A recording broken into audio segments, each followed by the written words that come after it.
But what are we looking at right here? We're looking at ticker symbol RDDT. We're looking at the potential death of Reddit as a whole. That is right, Reddit is about to IPO today, this Thursday. We've been talking about it on the channel at $34 a share, and some are expecting that it's going to IPO higher than the valuation that they initially thought. This is almost clear as day that short sellers are already against this stock because this platform is the same platform that got retail together to stomp short sellers into the ground, close several hedge funds, liquidate several short sellers' portfolios, and issue tons and tons of margin calls, causing the worst systematic risk that we have ever seen with GameStop as well as AMC, and also triggered the most corruption we have ever seen in the entire world throughout the stock market. Next up, I want to talk about FINRA fining social media influencers. FINRA just fined M1 Finance $850,000 for violations regarding use of social media influencer program. Now, this isn't they paid YouTubers to bash AMC and GameStop. However, it's something along the lines of them paying influencers to put out either A, bias,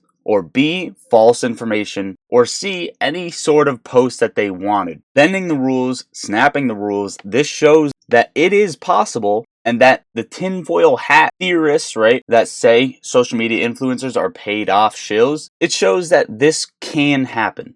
Is it likely? Probably not, but that shows that this can possibly happen. Now I want to move on and remind you before we jump into AMC and GameStop as a whole and the weird things that I have found today. Take a look at this. March 2023, June 2023, September 2023, December 2023.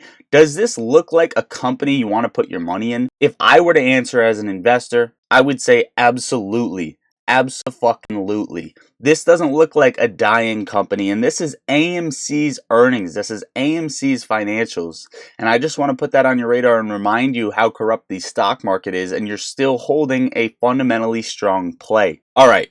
Short volume for AMC has been extremely high, coming up to 63%, and over the past 30 days, it's still over 50%, which means more volume is being short than long, and more volume is also being routed to ATSs than to lit, which means there's probably less than 20 to 30% of actual shares being traded and actual orders being traded on lit. This doesn't include specifically purchases and or sells, which you can see where the problem is and how they're controlling the price action. Next up, I find this very odd. You can see that Bed Bath & Beyond tokenization is still trading over here. In fact, 15 hours ago was the last one worth $118,000. But it's not just Bed Bath & Beyond. I also found AMC token is still currently trading, and these things are being created. 3 days ago, 5 days ago, 7 days ago, 15 days ago, trading AMC over here, and there are in fact several AMCs. Now 950% short selling imbalance over on GameStop. GameStop is the most shorted mid-large cap in the history of the stock market. So big, it has to be actively managed by short sellers. 950% is 2.9 billion shares, and for comparison, Tesla has never had more than 300% short selling imbalance. And the funny thing here is Tesla is apparently the most shorted stock in the market, yet GameStop looks like it's well over triple how Tesla is being shorted, and I couldn't imagine what AMC is looking like. AMC is sitting at 14.01% short interest on the day. We pay attention to this for the trend, 36.74 million shares shorted, and if we look at the options chain, not much happening here. Premium going to market makers. We're losing on the options chain, slightly selling to the downside. Short exempts died down over the past 3 days, but again, they're routing a ton, and they don't need a bunch to keep it down where it's at right now. GameStop, Stockle Tracker is not reporting an options chain, which is a little bit odd, but I'm not going to take this into serious consideration. I will just take it as a grain of salt. Short exempt volume still kind of low on GameStop. AMC is currently trading at $4.22, down 0.6% on the day. As of right now, it's tracking exactly with what we've been talking about. Came into the parallel channels in the yellow zone, and I think it is going to break below at some point over the next week and then smash below and make new lows.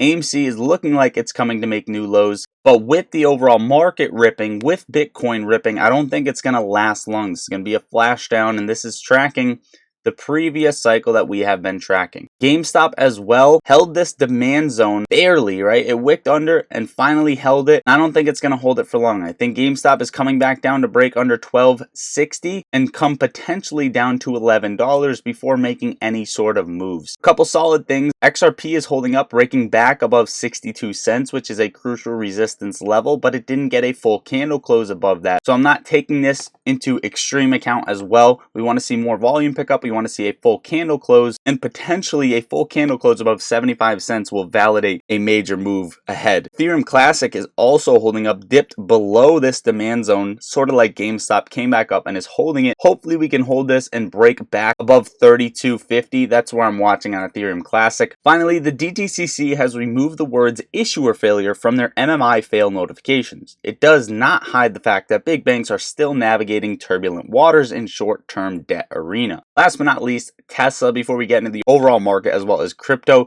Tesla gapped up yesterday on the Fed decision, which we're about to talk about real quick, but it is now currently down 0.75% on the day, trading at 174.33. Tesla has a small shot at coming up to about 193 before getting rejected and making that low between 154 and 147. And the only reason I say that is because what we're tracking is back here. Tesla's having the same move, and this was a 19% relief bounce before getting that crash even further, and as of right now we're around 10%. If we got that 19%, it would come up to here, and it would also perfectly test this trend line. Tesla could have come all the way up between 193 and 195 before getting rejected and coming back down into this box that we have drawn out down here. Does that have to happen? Absolutely not. It can fall further right here. I am still in my Tesla puts. Okay, summary of the Fed decision real quick. They're leaving rates unchanged for the 5th straight meeting. The Fed continues to expect 3 rate cuts in 2024. Core PC inflation forecast for 2024 raised to 2.6, but they say inflation has erased but remains elevated, and they do not expect cuts until greater confidence inflation is moving to 2%. Fed now only sees 2 rate cuts in 2025 and fewer cuts in 2026. So what does this mean? This means they're expecting 3 cuts, potentially a total of 0.75 basis points. However, they say until greater confidence, inflation is moving to 2%. They don't expect a cut rate. So later on in the year, likely. However, there's no meeting in October, I believe. So it's September, November, December. Those are probably the 3 meetings they're going to cut, or they're going to cut all in one meeting and keep rates higher for longer and just chop them in December, November. Overall, market took this as bullish, 523.35, up 0.55% on the day, gapped higher, way higher on the weekly. SPY looks like it's coming up to 535 as of right now, as we speak. I didn't think this was sustainable, and I am still very, very skeptical on the move higher with SPY as well as Bitcoin. And the reason I say that is because the RSI was already extremely overbought on the overall market, and the fact that we got this push higher with greater momentum just blows my mind. But if we look on the weekly time frame, it's already Thursday. We're going to need to see a bit more volume pickup for tomorrow to show that this move is actually strong and that there are a ton of buyers in the overall market, because volume isn't where we want it to be at least for a move that large. Now, Bitcoin bounced down here right around 61, came back up to about 68, and is fighting a little bit of resistance. If Bitcoin trades the previous cycle, you're looking at Bitcoin to scale back down to around 65,000 and then come all the way up and test 80K before getting rejected, and then overall peaking right above 80K around 84. This would be the neutral case scenario. Bullish case scenario is we break above out of the 80s and come between 93 and 101 right after the halving, a couple months after the halving, so May, June. Bearish case scenario is we come down and break under 52,000, and that would be extreme bear case scenario for Bitcoin. Ethereum also came back up above the fib level and is holding up. I didn't expect this, and I still am very skeptical as well for Ethereum. You guys let me know what you think about the move in the comments down below. And to close out the video, Robinhood launches Bitcoin and crypto wallet on Android for all users, and Grayscale has transferred more Bitcoin worth $103.61 million to Coinbase. Guys, get in the Discord. The link is right under the video. Hit the like button on the video on your way out. It support the channel. It's free. It's the click of a button. I appreciate it so much. We have options trading alerts in the Discord. We talk stocks as well as crypto all day long. I'm in there on the daily. The most amazing people, best vibes. There are no bad questions. Whether you're a beginner or advanced trader, this is the place to go. And you're grandfathered in at the price that it is at now, so don't sleep on it, guys. Also, get up to 15 free stocks and a good broker to use to trade stocks, as well as earn 8.1% when you're not trading and your money's sitting in your account by using my link, opening a broker through Moomoo, and depositing any amount in there.